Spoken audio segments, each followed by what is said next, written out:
we get ready for Week 11 in the league. Tonight, Colts in Tennessee. Troy's got a big one this week, an interesting one. The Saints, who demolished the Cowboys, didn't surprise me in the least. Now, here come the Niners, and the Niners last week, surprisingly bad against the Carolina Panthers, and we spent a lot of time on that game. And, Troy, we did talk about that game a lot, and Carolina had an answer for San Francisco.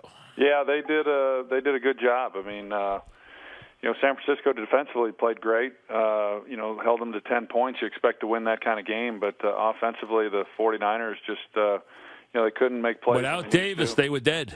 Without Davis, they're not the same team without him. Well, they've been, it's been a struggle for them. I mean, we had them, going back to Week 1, and, you felt that, okay, they were without Crabtree, they were out without Mario Manningham, and, beat up a little bit, and they would get better as the season went along. And, Kaepernick went out in that Week 1 opener and threw for over 400 yards, and he's only thrown for 200 yards in a game one time since. And, and I don't know that it's so much a fault of his. There's certainly areas watching him where he could be better, but man, if they're not throwing it to Anquan Bolden or Vernon Davis, there's just nowhere else to go with football. And he needs Davis is his security blanket, which I know guys sometimes like their tight ends. I mean, I remember some guys who like their tight ends a lot. So, and here's a tight end who can really get down the field. He's like a semi-wide receiver anyway. That Davis makes more big plays than just about anybody in the league. He's unbelievable. He's the fastest guy on the field for them. He's their deep threat, and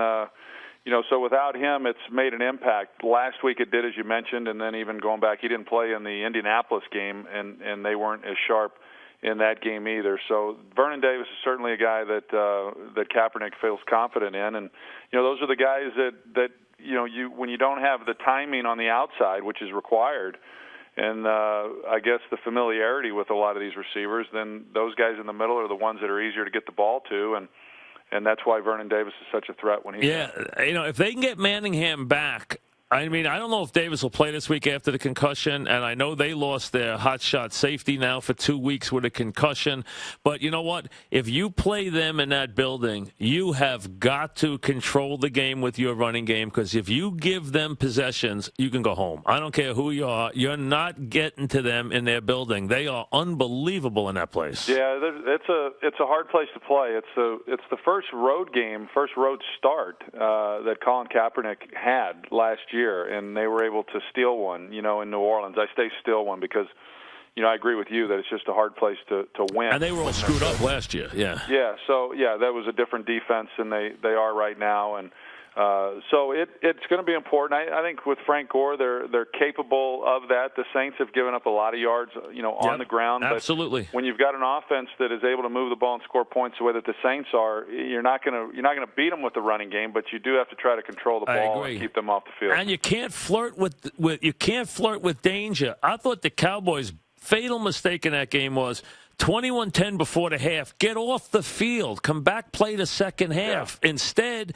they go 3 quick outs before the half and give them another chance. Now it's 28-10 at the half. The game's over. Yeah, that was really the backbreaker for the Cowboys. And you're right. I mean, you're on the one hand, you want to try to go down the field yourself, and then on the other hand, if you don't get a first down, you give the ball back to the Saints with that kind of time, and all of a sudden they're adding another 7 points to the scoreboard. So, everything that could have gone wrong for the Cowboys last week, certainly happened. But the Saints come into this game with great confidence. They're playing well. I still think this is going to be a really good matchup. I think that the loss last week, especially for the 49ers coming off of a bye week against Carolina, they will have had the coaches' focus this week, and I'd be surprised if the 49ers don't come out and play much better. Yeah, I mean, I think that it'll be an interesting game. It's a very hard game to win, and you're seeing the NFC start to take shape. San Francisco, if they lose this game, they can really retool their year. They know they're going to go to the playoffs in the NFC. They'll be there as a wild card, but the other thing is they're going to have to know that they're going to have to take it all the way on the road, and it'll be a different – they won't be able to win a division. The 1 seed will be Seattle, most likely. It could be the Saints, but we know that San Francisco will be sitting in that 5-hole most likely. All right, they could be behind the Panthers. I guess we could, although the Panthers' schedule is still very tough, too, with the Saints. They have the New England this week. So it really changes your perspective on the season. You go from being a Super Bowl favorite to a team that's got a different road to hoe the rest of the way. Yeah, it does. And, when you're looking at your division and you're down 2 games and then you've lost to the division leader. And so, once – if they were to lose and you start trying to do the math and figure it out and say, okay, well, now how do we position ourselves within the NFC wild card race? And I agree. I'd be surprised if they're not in the playoffs as a wild card. But things get a little bit tricky.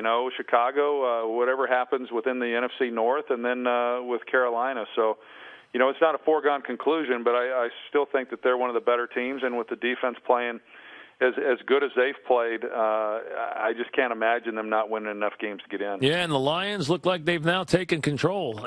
Cutler came back probably too soon. He probably thought they could take control of the division if they won that game now that Rodgers went out. And all of a sudden, now Cutler's out, Rodgers is out, and the Lions are in a pretty good place right now. Yeah, they are. And, we had Green Bay last week, and at what point, we've talked about it on here before, at what point are they just not able to overcome those type of injuries? And, with Aaron Rodgers going down, and that's the one, and hopefully they're able to hold it together long enough until he can get back. And we've got them against Detroit on Thanksgiving Day, which still – could shape up to be a really good ball game. But they've got to hold it together between now and then. And he's talking about maybe playing in that game, too. Yeah. And, so it may come down to where he has to play. I mean, whether or not he's fully healed or not. If they were winning, you could say, okay, we can give him another week. I mean, there's no question that they want when he comes back. My God, they might have to tranquilize Sue if he thinks he's got a guy with a bad collarbone he can go after.